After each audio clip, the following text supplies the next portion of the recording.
Hi, good morning, good afternoon, good evening, wherever you are. Welcome to another episode of the Serene View. I'm Serene Singh, your host, and today with me is the man that I broke up with the last time, Mr. Denis Barnard. So, those of you who may have remembered, Dennis and I were supposed to have this conversation a month and a half ago, and then the internet providers in his country decided that no, it's not happening. And so we had to break that up, and now we're continuing the conversation. So, Dennis, would you like to introduce yourself? Oh, yes. I'm a sort of refugee from corporate life about 20 years ago. I've been a remote worker for 20 years. Um, I specialized really in HR and HR tech for many, many years. What you might call a corporate survivor in a way. So I look at a lot of business elements and say, how could we do them better with technology? And we'll find out perhaps today why some of the problems we encounter in business actually occur. Well, let's hope we do. Yes. So today we are really talking about conspiracy to mediocrity. What is this conspiracy that we have? Okay, so let's put it this way. Okay, do you think that your organization is helping you towards excellence, towards greater performance, or do you think that your organization is helping you towards mediocrity? So, Denise, would you like to explain to us why do you think, what's behind this contention that organizations are really keeping us mediocre rather than helping us excel? Yeah, yes, I do recall earlier, some months ago, you picked up on this conspiracy of mediocrity, which I've been advocating some time, and put me on the spot and said, "Okay, talk about it." So here we are. I think I'd like to drive down about 4 different lanes on this one. I think the people we choose, the infrastructure of the organizations, and 2 or 3 other things as well. So let's start with the people we recruit. I think it's fairly clear that managers don't hire people better than them. Only good managers do, and there's quite a few of them, but the majority will tend to hire people of a lower caliber because they don't want to be threatened. It's all psychological, really. I can remember the number of times I rang up an agency after a job interview and they said, "Oh, no, no, no, no. The manager said this guy could do my job. So I don't want anybody that good, or they're overqualified, or whatever."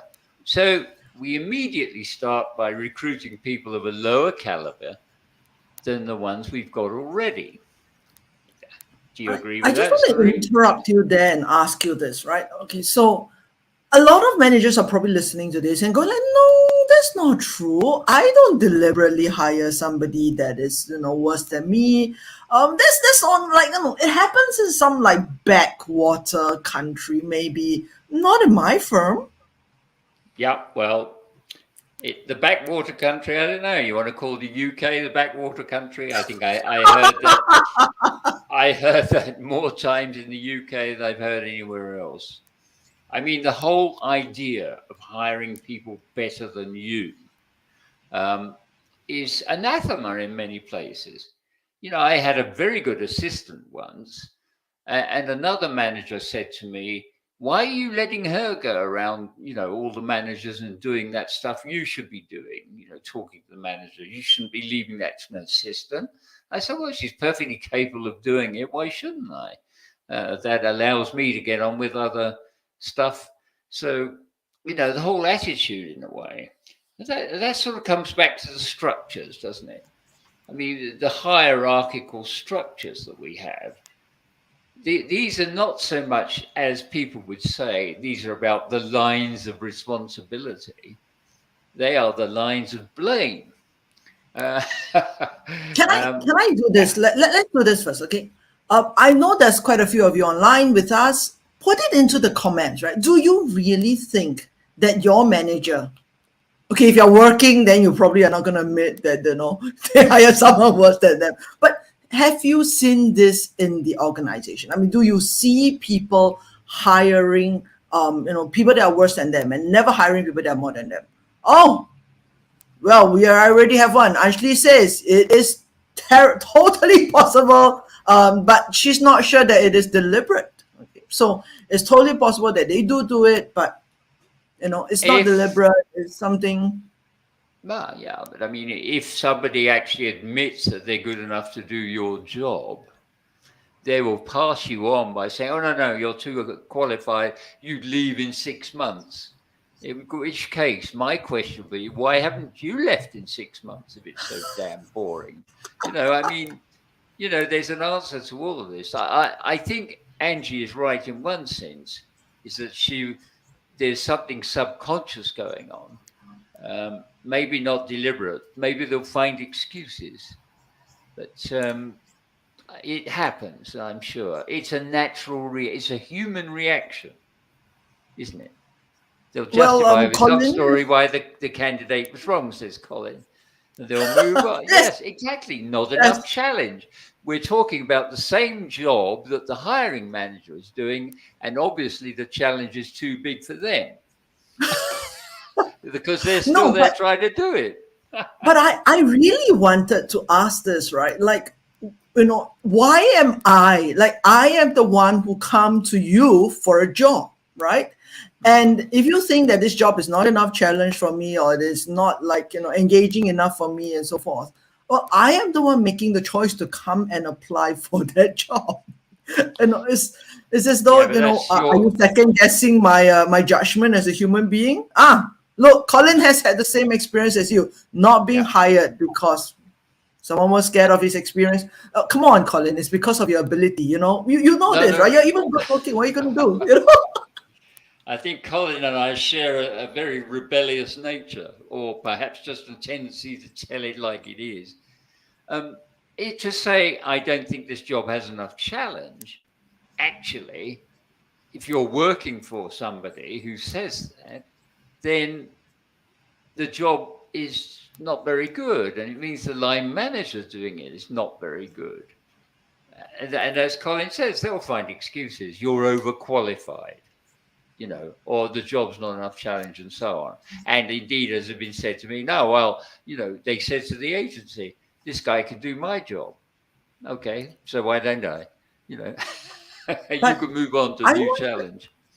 No, but I wanted to say this as well, right? Which is, I think that instead of going around bashing, I mean, like what Angeli says, even when we hire people that's better than a manager, we don't unleash their capabilities for a number of reasons. And I honestly think that she's got a point, because I feel that, yes, we can bash a couple of bad managers who are just out there to hire bad people. There are those types. Let's just agree on that, not right now. But I think a lot of the times vilifying individuals is not solving the problem, because a lot of the times it is, as you say, structural. There is something structurally wrong with the organization. And people come in, even we hire them, they're better than the managers, and yet they are not given the chance to be the kind of people they are. And Colin is denying that he's good looking. No, go ahead. Yes. Go ahead. I think there's this old saying about we want wild geese and then make them fly in formation. When we're hiring, we want the best possible person we can get. Technically, we want that. When we actually got them, we don't want them racing around all over the place, innovating and doing stuff. We actually want them to get on the treadmill and become part of the scenery. That's why we all know that halo effect when we start a new job. We're given everything. What do you need? Let's do it. Yes. 6 months on, you're a piece of the furniture. Nobody sees your novelty anymore, and you're just a part of the background. So, yes, we say we want to hire the best people. We go to every possible length to find the best people. But actually, what we want them to do is when they come in, We want to grind them into shape so they fit nicely into that little hole in the organization that we made for them. Okay, Angie, go slow. Yes, so Angie says go fast. she keeps hearing that you should go slow to go fast. And this is in Silicon Valley, right? I'm like shocked. Is that what if even they say that, what hope is there for the rest of us, right? And they tell people to slow down on their ideas and capabilities. I mean, if the one place on earth that I thought would be, go, have more ideas, do more innovations. Yeah, no, they're not. I mean, Silicon Valley has proved itself very dinosaur in some of its attitudes to remote and so on working. So I wouldn't take what Silicon Valley says as gospel any more than I would what Wall Street says as gospel. No, I think, what do we actually want? I mean, it says we want to take on bright people and we want them to do the job and we want them to do more than the job. Otherwise we just hire some dull person who's going to do the same job as the previous one. We need to, what is the object of all this? Why do we actually go to work? Do people work for corporates so they can climb a greasy corporate ladder? In order to do that, I would suggest that you have to sublimate your capabilities. Because once you start on that track, climbing up the ladder, you're now in an extra game. It's not about ability, it's also about politics. And that's why the structures start coming into it. High potential people can be challenging to manage. Yes, Colin. And I always had a bunch of mavericks in my department. They were they were usually rejects from other departments, but I thought they were bright. So I gathered together this mutinous crew of people. So you're Professor X, basically. Yeah, they are a challenge to manage because they're always asking questions. Most managers hate people to go because that means their lives are disturbed. So what am I going to do? I'm going to find another one and put them in this templated hole where this job's supposed to be done. I don't want anybody bright, Okay, I'm going to interrupt you and ask you this, right? Which is, maybe not just you, but the rest of you who are listening to this. I want to know what exactly. I mean, why do you go to work? Do you go to work to find fulfillment? Do you go to work for a paycheck, right? I mean, I just want, just give me the box. I'll sit in the box and tell me what you want me to do, and I'll do it, and that's the end of it, right? Honestly, because here we are talking about structural and talking about organizations keeping people down. But is it fair to pin it on the organizations? Because I know many people who just tell me, this is just a job. I just want to come here, get it done, and go home to my hobbies and to my family. Well, let's see what people say. I would love to hear. Okay, so those of you who are online, just type it in. I mean, what do you go to work for? Is it just for a paycheck? Is it actually to create something? Because I know certainly, Denis, probably you are there, to change the world. Colin, I'm sure is going to change the world. He's trying anyway. But is that true of everyone on the call? I mean, do most of you just want a job, and are organizations then set up for people to just do what they want to do? Okay, so Mike says that he just because he has a mouth to feed. Yeah, is to feed his family. Yeah. Yes. I think I'll just give a little bit of details of this. In one job, I had a sort of team of people, which in a newish job, I had a team of people. I assembled them all. I was talking about this, that, and the other. And my very capable assistant at that time said to me afterwards, "You're saying most of the wrong things to these people. I can tell you that most of these people are not interested. They have no aspirations. They're doing a job. It doesn't tax them enough. And they just want to roll up, pick up the money and go. You're talking to them as if they all had these aspirations to do great things." So, No, but look at this, right? I mean, Mike, yes, he wants to feed. He just wants to feed his family. Fair enough. Ashley wants to have an impact. And yes. Tiffany, I believe, wants to contribute to making the world a better place. So I guess people go to work for all kinds of different reasons. And isn't the structure of an organization meant to kind of accommodate all of these people. And so what if, yeah. I guess my argument is, so as a result, is to keep, shall I put it as keep the boat from rocking? Because if you have high potential people rocking the boat, innovating, living their full potential and their ideas and capabilities, then what about all the other people, Well, if you What think about the about it, minds? the structure, if you like, is actually designed to keep you doing what you're supposed to be doing, and not to do anything, do anything outside of those parameters. So if you're say you're in the accounts department and you see something and you go to the operational department and say, don't you think this could be done in a different way because it's causing a lot of problems here? And they'll say, oh, thanks very much. And then do nothing because they're not interested. They're looking at that little piece that says, this is your job. So the idea, I mean, it can work in a startup. Obviously, when you have people multitasking, it's a wonderful moment. But within a structured organization, and I do remember when we were talking about this another time, that you reminded me very, very well of the Peter principle, where we actually have the Peter principle says that people are promoted to the limit of their capabilities. And that's where they rise to this point. They're never going to rise anymore because they're not capable anymore. So I'm not sure what's this mad about jewelry. Thanks so much. They say most people go to work for the income. Yeah, that's And right. very few people go to work like actually to make a impact or to make the world a better place like Tiffany. Most people just work for an income, and Yeah, therefore most organizational structure are structured to accommodate them. Now, as I said, exactly. Yeah. I guess from an HR point of view, I feel sad about it because I think of it as this way, right? How much human potential are we wasting in organizations Huh? simply because the setup is like this, right? Which is organization gives you work that is, how would I put it? When we say work, we seldom say work. We say, oh, well, it's work, and it's set up to give you that and then pay you for your pains. Mm. And then a workforce that is set up to accept that as their lot.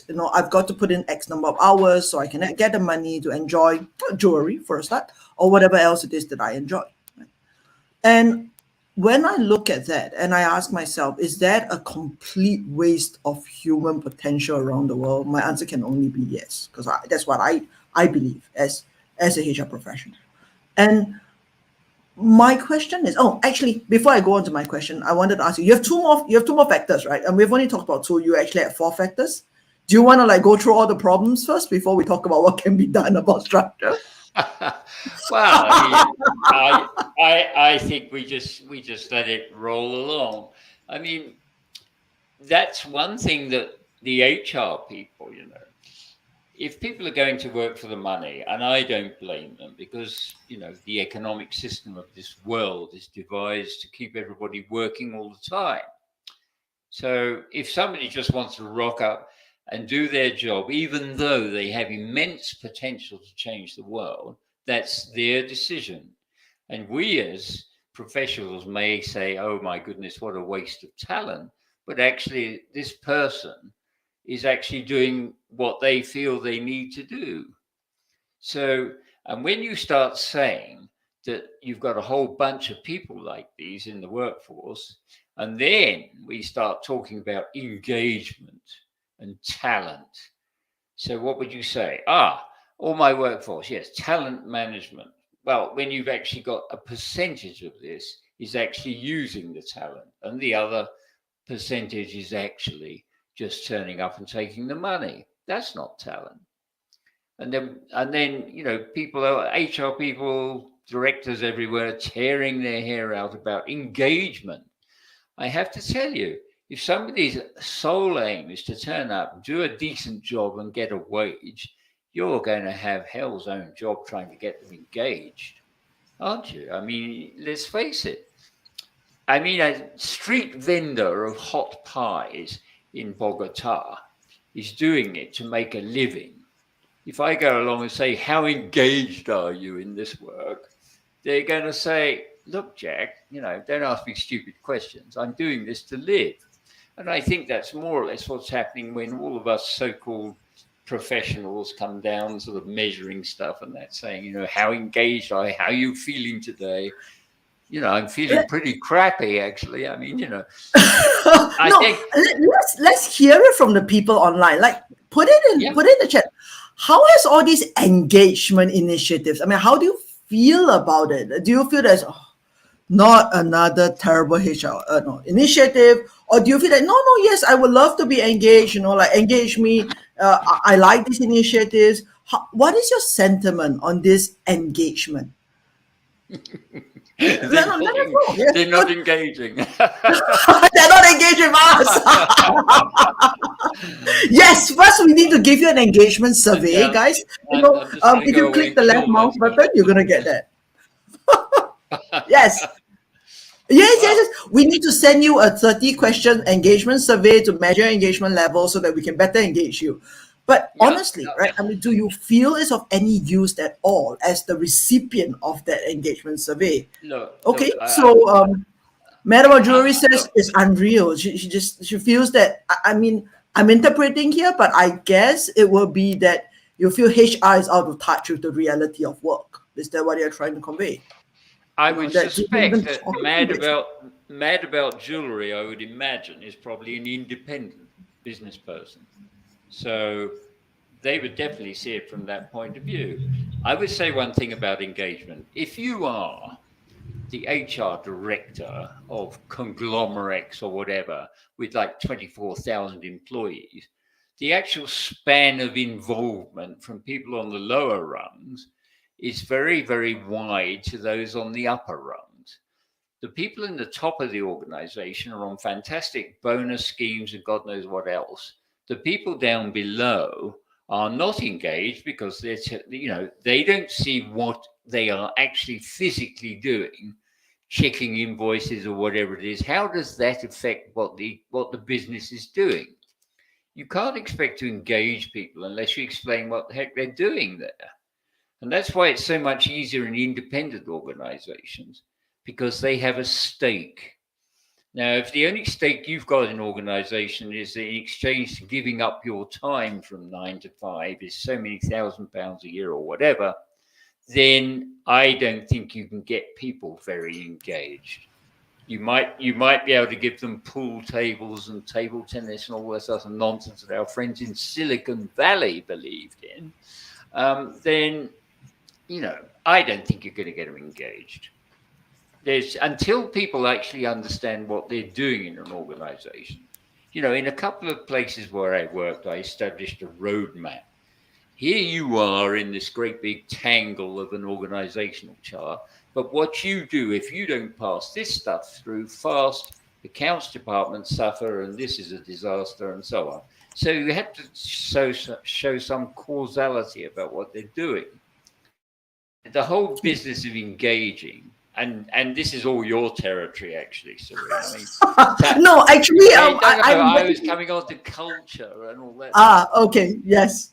No, I'm getting more replies. So Leonard agrees. It's useless. Like these HR initiatives, it's just useless. Okay. I love that. Mike says, we have to see how much the employee sees whether this is for them or for the company. Exactly your point, right? I mean, if this is perceived as, something that HR is doing so that they can look good in front of the boss, something that the company is doing to prevent you from leaving so that they can continue to, just keep you within the Great Resignation, then yes, perhaps that could be an issue.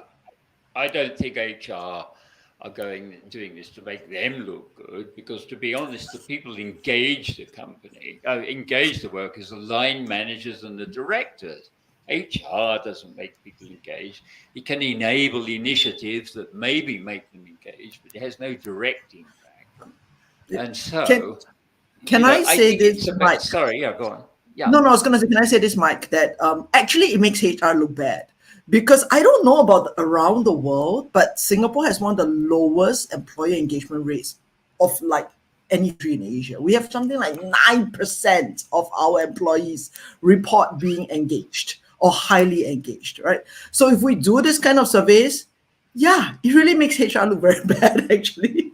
No, but we have many more But comments on it. HR, It seems to be some like a ah, big, bear bug for lots of people. So Mark is the guy who does social mindfulness, and he says he talked to his son this morning. He's really fortunate to have found a role in life that has a social purpose. With all of these, what they're doing is just managing some level of endemic anxiety created by modern social conditions. And the only way to release energy in this kind of angst is to find a greater purpose. And yes. actually, that is okay. I don't know whether I will agree with that, but I will say this, right? Like 300 years ago, I mean, we worked on our own farms, we fed our own families. That like no existential, crisis there. Now we go to work in these big faceless organizations. We have no idea what benefit is our work for anything else. And like unlike Mark, who is, for those of you who have no idea what is social mindfulness, you've got to follow Mark, right? Social mindfulness is mindfulness but for good. Okay, that's like mindfulness for evil. But honestly, it's finding this purpose where we don't have it anymore. Yeah. And I'm not sure whether you agree with that is true. I think it is. I mean, today society is more and more and more structured. The economic situations are actually geared towards more repression of the world citizen. I think that we do need outlets. And this can this can manifest its way in destructive ways as well as constructive. So I really think the low levels of engagement, and I'll tell you what, I bet you the levels are actually going down thanks to our friend the pandemic, because people have actually spent rather more time away from the workplace and all that entails, and have spent a little bit more time at home or in a remote workplace, and they've had time to think. They've actually had time to reflect on what the heck they're doing. And many people, they call it the Great Resignation. That's a soundbite, but I mean, a lot of people are reevaluating. Um, and some people, some really good HR people are calling it the Great Reset, which is one that I would tend to subscribe to. I think people are re-examining what they're doing. And do I really want to spend 3 or 4 hours a day traveling to and from work and so on? So I think there is a big reassessment, a big reevaluation. And that's only going to lead to lower levels of engagement unless the employers start to, they're the guys who have to start the engaging. It's no good going out to a bunch of people slaving away doing something. You say, how engaged are you? How are you feeling today? Because really, they don't give a damn about that. Here we are. Employing I'm Colin going again. to I'm Yes. going to agree with you, and actually I'm also showing Colin, who is also agreeing with you. Okay, so Oh, one of the things that's happened when we work at home is that we work in front of our kids. And I think a friend of mine, Richard Clayton, has said this, that you know actually showing the reality of work in front of very young kids is one way that we are rechecking ourselves, right? Because we are doing this in front of our kids. And if this is really soul draining work, is this what we want our kids to see, that we are doing this soul draining work? And exactly like what Colin has said, right? Employer engagement then becomes yet another silver bullet solution to get more out of the employees, right? The relationship becomes yeah. purely transactional. People do the minimum that they can get away with.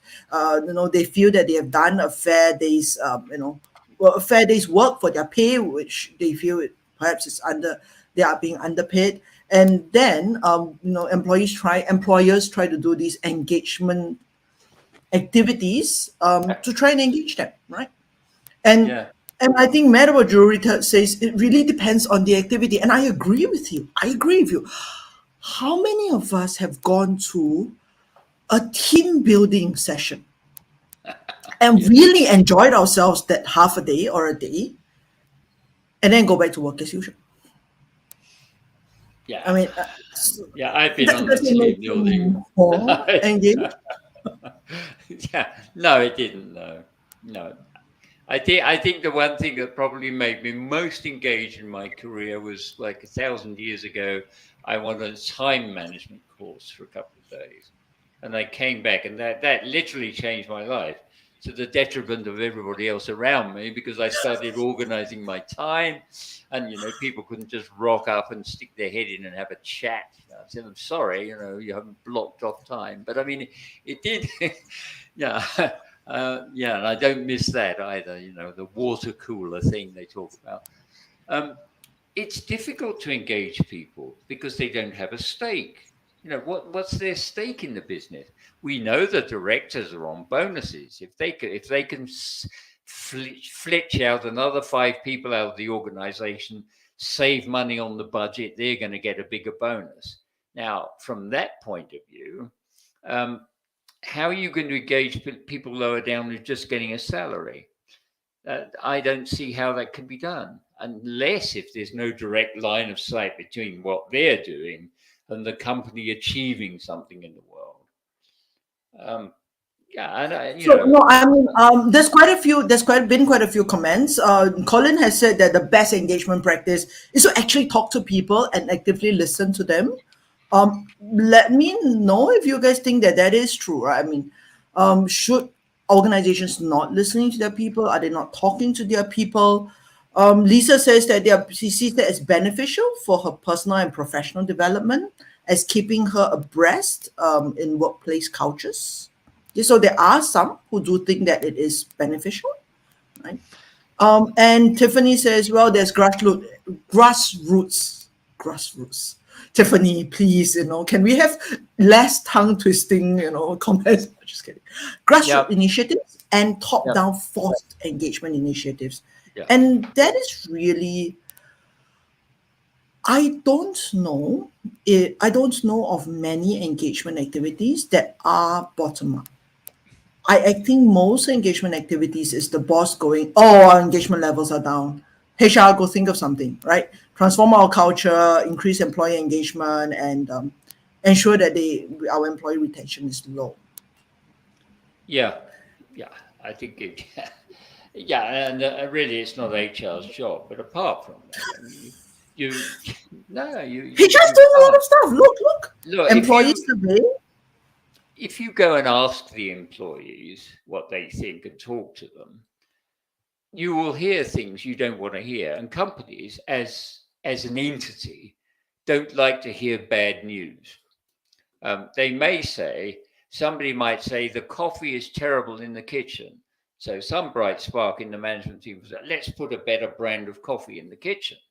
But when it comes down to saying, I don't like the way the office is laid out, or I don't like my manager, or the directors never talk to me, what you'll then get is the directors going out having a sort of a town hall meeting, which they listen and nod their heads, and they have another one, and then after it disappears, because it's a fairly well-known fact that employers may even take the steps of listening to the employees, but then actually don't do very much about it.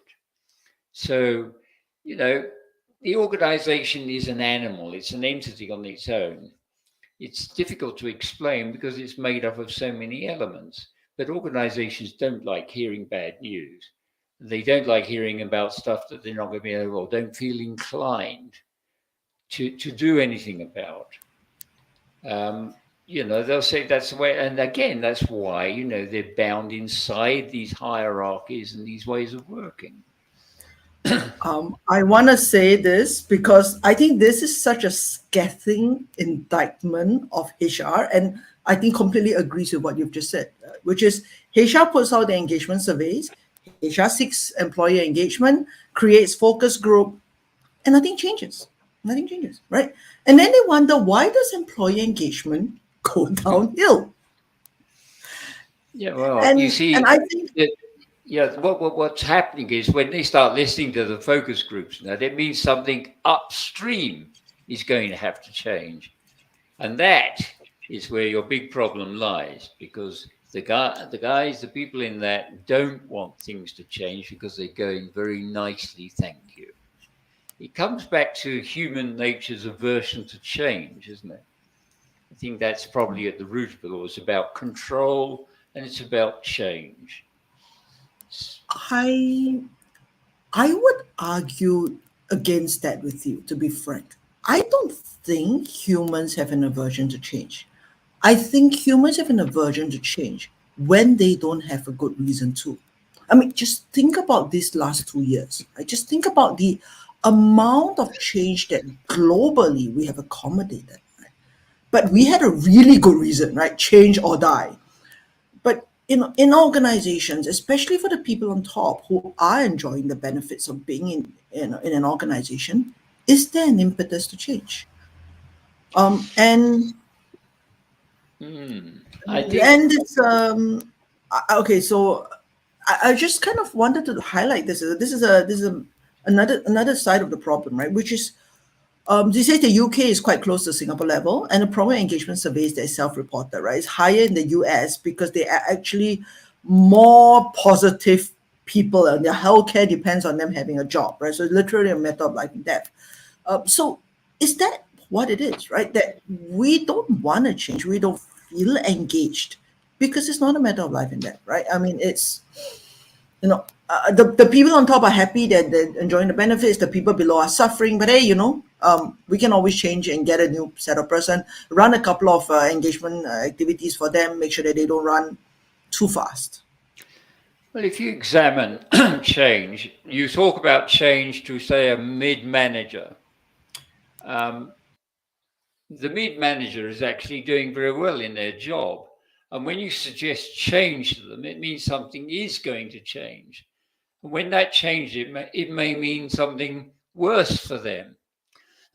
For that reason, everybody who's in a job that they are doing very well and very comfortable in doesn't want anything to change. And I think, I don't think human beings particularly like a lot of change. Yeah, I leave the furniture where it is I like the way the furniture is in my living room, and then my wife goes and changes it, and oh, why'd you do that? I take a point about why the change, but I mean, there's a whole industry out there devoted to living off the whole fact that organizations need to change. So if you bring in somebody outside to push through a change initiative, you're going to have even less engagement because it won't be seen. It won't be seen as something indigenous to the company. And I think, that, and everybody's change is the word on everybody's lips, and let's face it, I've sat around board tables and said, we haven't had a change initiative for 2 years. Well, you don't necessarily have to have one. Your market conditions may well dictate that to you. You don't, somebody wakes up one morning, the MD wakes up and says, oh, we need a change initiative because I read about it in Managing Director Weekly, and that's what they do. Because that's what they do. Somebody at one of the big five has written a rather sneaky article saying, if you aren't thinking about change, you're all going to die. And then they all panic, don't they? They'll say, get onto HR and say, I need a change initiative, or whatever it is they do. So I think, I think the two factors that I see is about control and change. No, just interrupt you and say this, which is what you're saying seems to be in opposition to what you've said just now, which is that the leadership doesn't want to change, right? But now you're saying that the leadership is coming with change initiatives. And actually, I have this quite a couple of different comments that I was going to just like flash. Okay. So yes, Mike really enjoys team building. Thank you, Mike. They talked about how we need visionaries and true leaders. We need people who are aligned, who know what is happening, and who gets the correct resources, right? So actually, I think what it is there's a lot of sense making that we are lacking, and a lot of things are just not making sense at the moment, right? As Warren said, right? If maybe HR should not even send out those surveys if leadership, if they haven't gotten the buy-in of the leadership to say that, yes, we are going to change. Whatever comes out, we are going to do, and we're going to truly listen. And it doesn't make sense to have sent it out, right? Because there's, like what you said, this aversion to change being forced. And I think it works both ways, right? So if I am somebody from below giving feedback above to say, we need change A, I'm going to get resistance from the top because they're like, why is this being forced on me? Similarly, if Management Weekly has said that you need change B, and from the top, it's forced on to say we need change B, people are actually also going to resist. It's just that perhaps they have less power to resist. But as what we have seen, they are like voting with their feet. They walk off, right? So honestly, I think it works both ways, right? That people don't like being done to, and yet that is the bulk of change initiatives. Somebody initiates, and then it gets like forced into every other part of the organization. And we have every intention to change. Does the action actually follow? I don't know. They say leaders want to actually see the change, but don't want to experience the change themselves. They want an omelette, but they don't want their eggs to use to make it. Absolutely, and I think that does encapsulate it, because when they talk about change, some directors said, "I think we should run psychometric tests on all new, potential recruits." And I remember saying once, "Well, let's start by running those psych tests on the board and see if they're actually fitting in the jobs they should be, or whatever it is you want to do with it." And no, they don't want the change. I think there's a key point here, actually.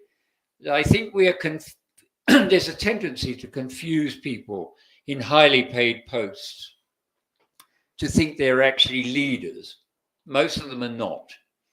I think, the definition of a leader is something different to that of a highly paid director or manager. Leaders, have something natural about them that makes people want to follow, and leaders will engage. And I think just because you're earning a big salary and you've got a big office, you've got a big job title, doesn't make you a leader.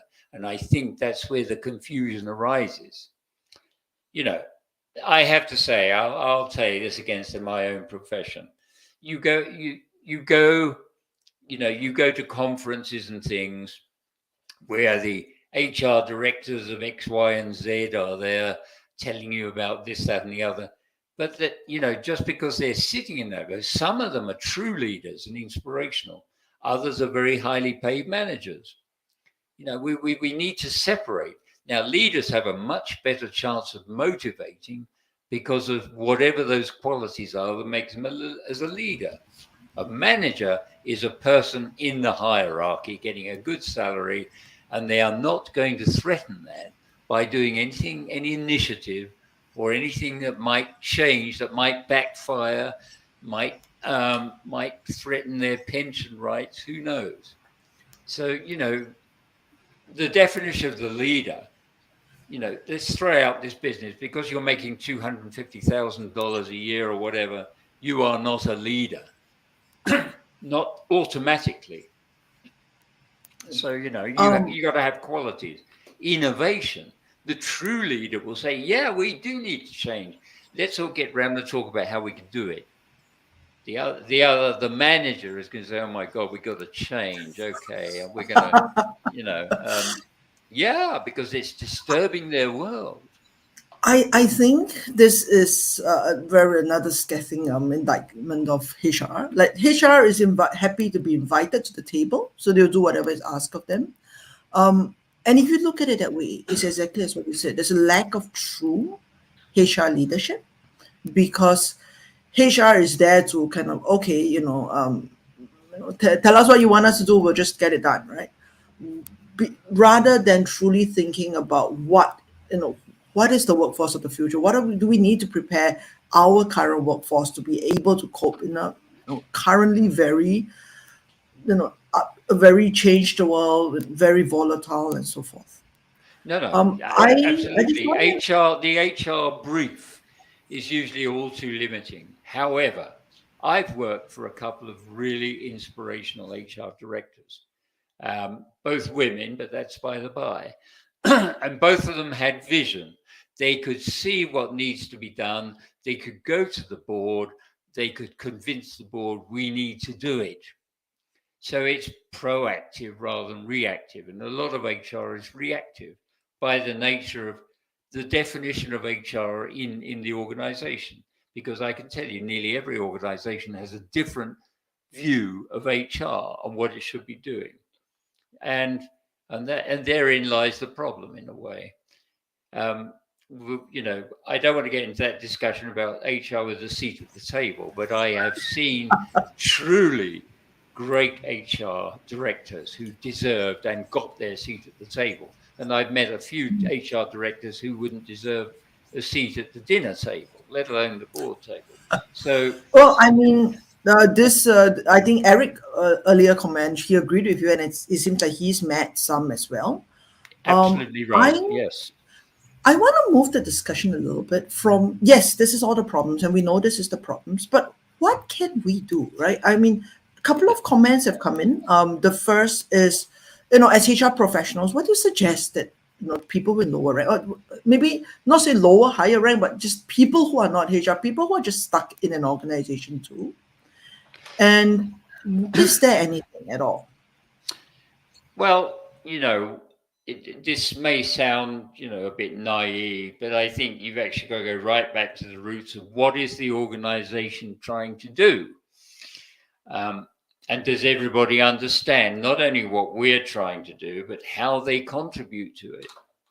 I'm not saying that's going to make anybody feel any better if they feel underpaid, but at least they may see that what they do has some value, has worth.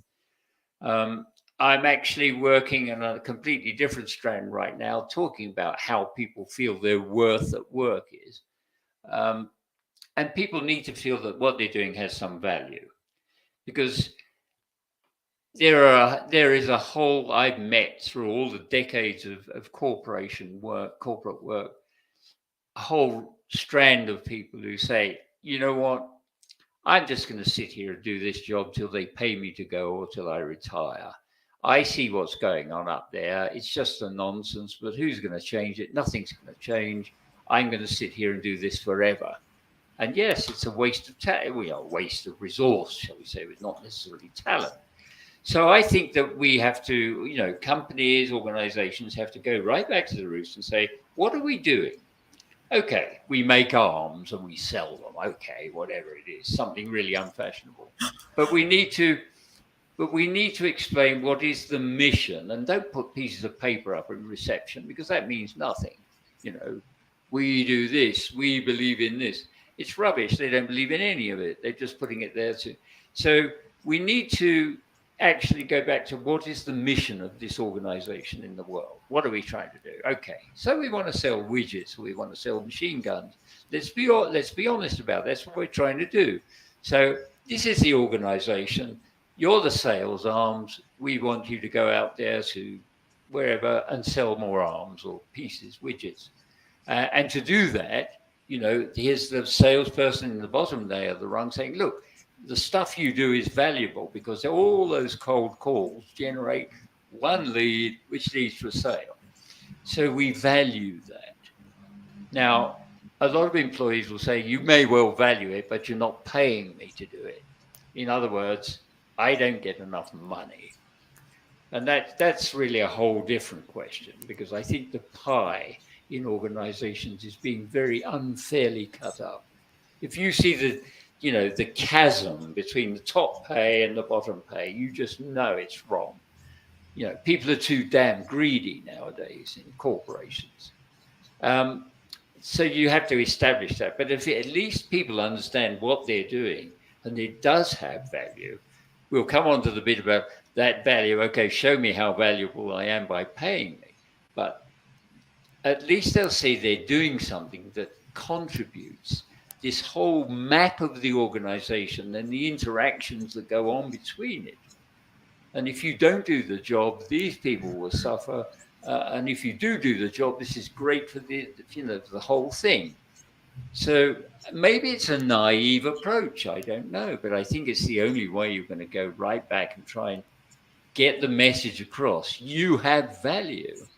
I don't know if you remember, there was a very good story which stuck with me forever. I read about hundreds of years ago that they asked the guys sweeping in some big, like Chicago O'Hare Airport or something, what does your job do? You all know this one. And he said, I help keep the planes in the air. And he's right. Every little piece that we do has value. It's just that we've lost sight of that. And a lot of that, I'll tell you where that is. That's happened in the top layer because because of that gigantic gap. That tells you one thing: the top layer do not care enough about what happens underneath them, what happens underneath the cocktail deck. They're not interested. That they've allowed it to drift into that situation. And as long as the numbers keep crunching and they keep crunching down the numbers in the head count, they're okay. Well, I think, that's got to change. That definitely has to change. I wanted to bring this up. I actually asked Leonard, Mark Leonard was a guest a couple of months back, and I asked him to define this social mindfulness. And I think it really fits what you're trying to say, right? Which is really, it's about understanding who we are and how we identify with the organization, right? What is the meaning of me in this organization? Because then we get to align, right? Align ourselves, align all of us, get together. We have a shared sense of value and therefore then a shared sense of purpose, because otherwise we are not going to function as an organization. And a lot of the things that we need to get done now, something as simple as I once read this: nobody on earth knows how to make a pencil, because that knowledge is so distributed that no one knows, like, from beginning to end, how to chop a tree, how to whittle down a tree, and how to get the lead, how to make the lead, and so on and so forth, until you get a complete pencil. And so if we cannot get this alignment, then that's what's going to happen, right? I agree with you. I remember one HR job I did. I was making bedroom furniture, the company. And so I took time to look at the big sheets of plywood coming in, following all the processes through to the bedroom cabinets or whatever else coming out the other end. And then when you start looking at the people who use the machinery that do that, I then started analyzing who did what. I found one of the most crucial machines in the operation only had one operator. So we actually need to understand all those little pieces and strands in a business that help to make the final product. So on that, you are absolutely right. And what Mark is saying is totally right. There has to be. I think what has happened is there's been a big democratization of the individual, thanks to things like the internet and the world is a smaller place. Our ideas are getting across. We have better expectations. We have better aspirations as individuals than rather be a cog in a gigantic machine. And I think, the only way that people have been able to express themselves is generally in a negative way.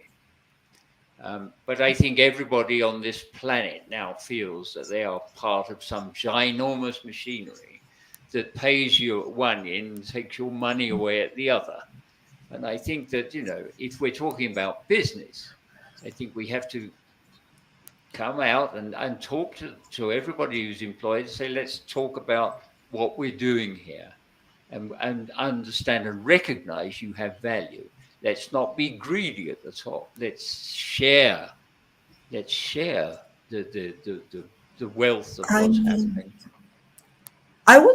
So firstly, I would just want to, I did put it up just now, what Tiffany has said, right? About a leader being somebody who is doing the work to connect, to influence, to nudge communities towards a brighter future. Yes. And I guess are we seeing these leaders? Because Warren says that maybe HR should be challenging business leaders.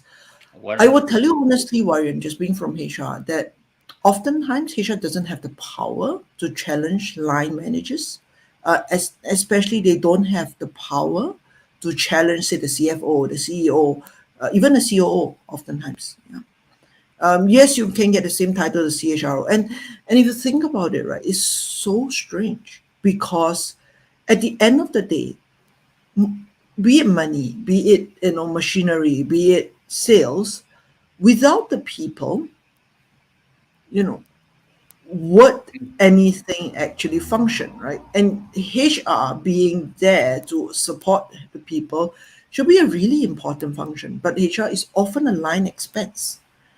And Yeah. okay. So people are having a slight argument about whether. So Eric says all the great HR directors are women, but Lisa actually feels there are also good HR directors, men. But I actually want to kind of bring this back, right? Which is the question is this: we are as an organization. I mean, we are maybe not the. I mean, we're not the CEOs. We're not this, and then we look at the structure and we go, oh, you know, and then you look at HR and you go, HR is not really being very helpful at this moment. What do we do? Honestly, what do we do? I mean, we can Yeah. tell our people, oh, your work has meaning, but is that really going to make any difference at all? It wouldn't harm, is what I would say. I think I can dispose of the HR challenging thing in a few lines. HR should challenge, and I think the point that in cases where it has not challenged or doesn't challenge is because HR in many ways has an inferiority complex about its mission. In many organizations, it's not seen and has not promoted itself as a force for change or for whatever. And so they don't challenge because they don't want to rock the boat. Good HR leaders will challenge and say, why are we doing this? Because this puts this at risk, this is not working, and so on. So they should challenge, irrespective of how they see the role in their organization. Because if they don't, and nothing changes, then they're actually a party to this sort of bad situation. So they should challenge if they've got principles. If they just want to turn up and earn the salary the same as everybody else, then fine. But don't declare yourself to be a leader or anything. No. So HR has unfortunately not has not put its stamp on an organization. It needs to. It should be one of the forces, and everybody in a business should challenge. I mean, that's part of the story, isn't it? Don't you think? I, I mean, don't I, you think Toyota, for instance, had no, no, so no. many Look, process listen to improvements? yourself. Do you think an organization, look, if you say like everybody in the organization should challenge, right? I Totally. am laughing because I can just imagine the horror, right? The utter horror that would, emanate through the levels of the organization. Challenge, Yeah, Um, but why not? I was going to say, I mean, companies like Toyota made a big thing about process improvements. It was almost demanded, or not demanded, but it was expected. The staff, the employees would suggest free of charge process improvements. Now, that is a challenge because it's saying we need a change here. We see doing it for the better, so we challenge it. So there's nothing wrong with that. It wouldn't be a chaos, providing the people above who could actually do something about this are prepared to do it. They don't have to be right all the time. That's why dictator type leaders, command and control, eventually fail because their way of operating means they have to be right 100% of the time, and nobody in this world is 100% right all the time.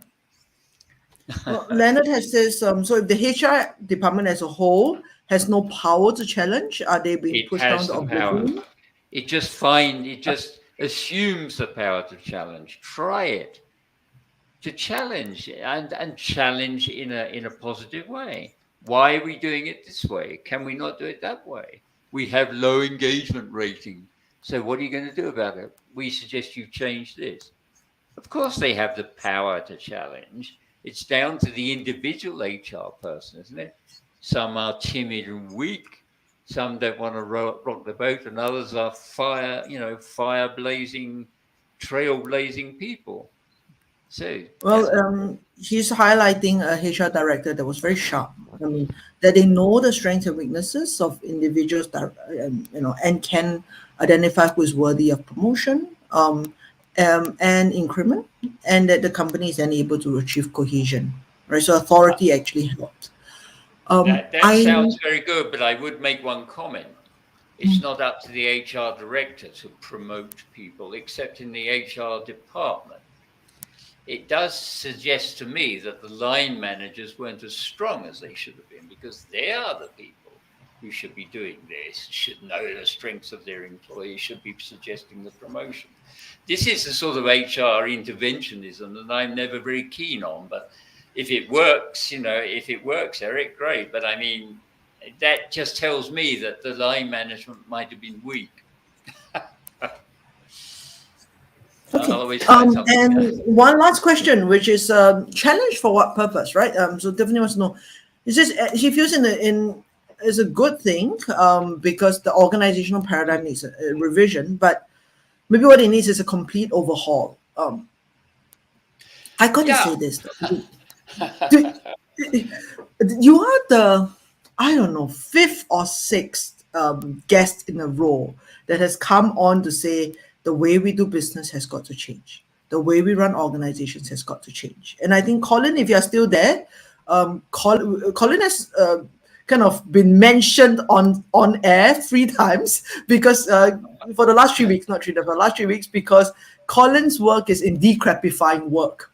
And that has come up repeatedly. We need to do this work thing better. We need to, as Colin says, decrepify work. I'm just wondering, actually, if we shouldn't be decrepifying management, because to my mind, the work is not the problem. It's the way the people who do the work are treated. I know, that's semantics. I know what Colin means, and he's right. But it's not at the end of the day, it's not the job. Most people enjoy their jobs, to be honest. It's the people who manage them and the place they work in and the rest of it that they didn't really like. So, but yeah, something has to change. And, if enough people turn up and say it has to change, maybe it will. I don't know. Business is very resistant.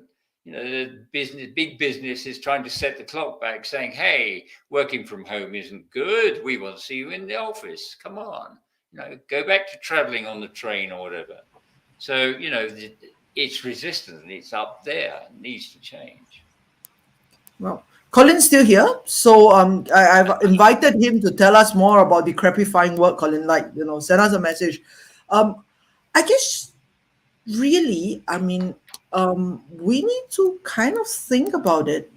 Mark has a really good comment. He says, we should use a different word than challenge, because challenge implies some kind of adversarial position, which, it triggers threat. They therefore need to think about the skills of applying maybe something like a Socratic style of inquiry, which is friendly, but safe, right? Question safe.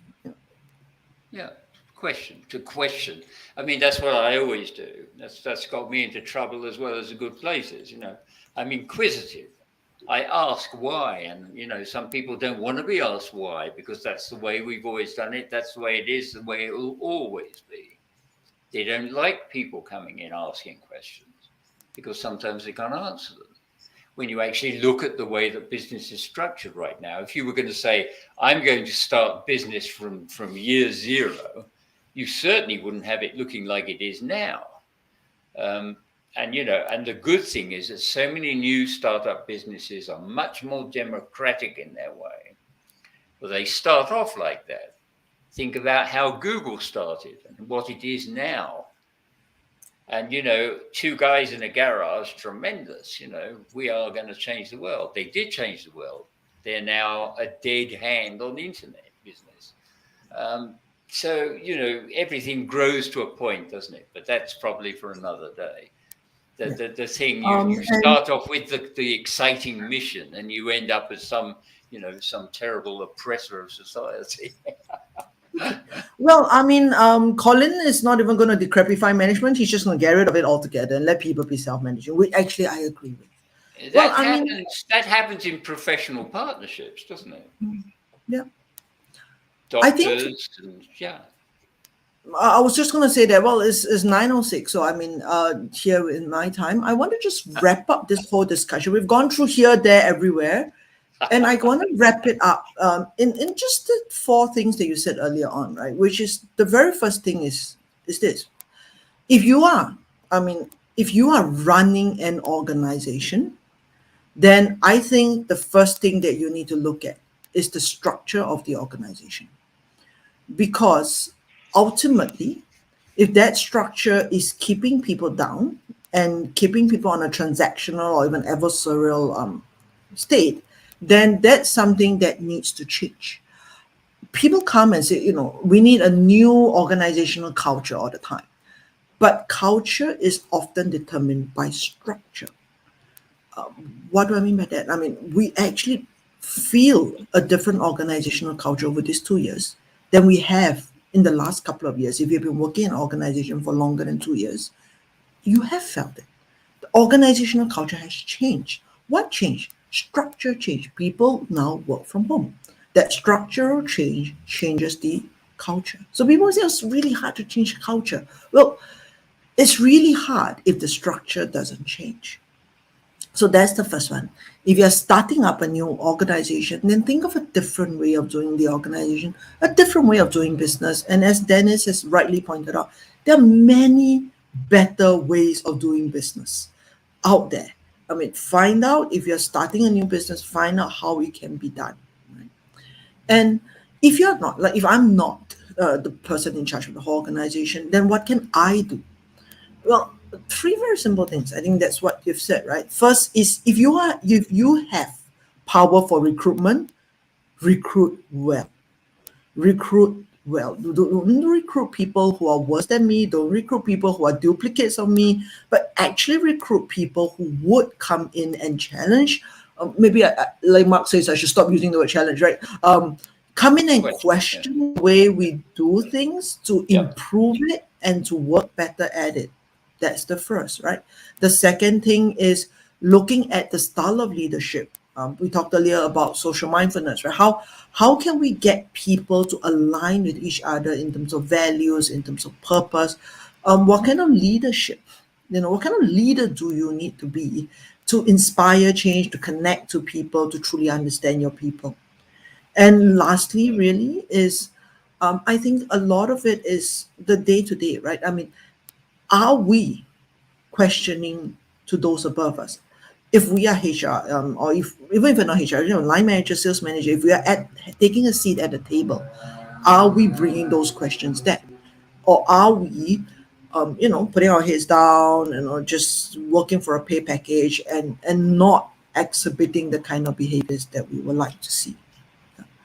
So I think I think that's a really good discussion that we've had. Yeah. And before we close it up, what is this what is one pearl of wisdom you want to leave with us? And actually, for those of you who are still on the line with us, what are your last comments, right? What if there's one thing that you want to say? Oh, Colin has already started. The corporate tax takeover, and that's when the problems start. Yes, that's Colin's last word. Okay, sure. What is your last word, Dennis? I think my last word is many last words. My last word is forget, let's try and dismantle the corporate structures and those that thrive in them, because corporate structures hide a lot of lack of talent. So I think if you're starting a new business today, don't start trying to build a corporate structure. Don't get like 10 people and then start hiring VPs and whatever. Keep it loose, keep it involved. And always remember, how you started. When you started, you wanted to do it for something. Make sure that message carries on forever. And Tiffany has also a last word. Instead of challenge, is really about bringing dialogue back into the organization and back into the fold. Yeah. If anybody else wants to put in their last words, put in your last words. In the meantime, I will share next week. So next week, I have another guest who will be coming to share with us. Aman Zaidi will be talking about organizational performance. And what should we be looking at? Should we be looking at weakness or should we be looking at strength? Like what actually helps organizational performance better? Improving weaknesses or improving strengths? And yes, thank you very much, Mark, for being here and for all your contributions as well. Thank you to all of you for being here. I Thanks really to you appreciate all all. your Yes, comments. Yes, and and it's thanks to Dennis. yes, thank you very much for inviting me, Serene, and dragging me out of bed at an unearthly hour. Yes, so Dennis is out of bed at 5:30 in the morning just to be here, right? So I really appreciate Dennis, and I even more appreciate you sticking with me and not breaking up with me, right? I really No. like this relationship with you. Yes. Well, I guess at Okay. 5:30 in the morning, you kind of get me a bit crusty, so maybe I'm on my best form. But thanks to all who've taken part. Really great. Great to read, Yes. great to read the stuff, what you're thinking. Yeah. So, Okay. So thank you very much, Lena. Thanks to Mad About Jewelry. I would love to yes, know thank you what very you much. do. Yes, and also that Colin agrees. Okay, so thank you so much, all of you. I'll see you guys next week. See ya. Okay.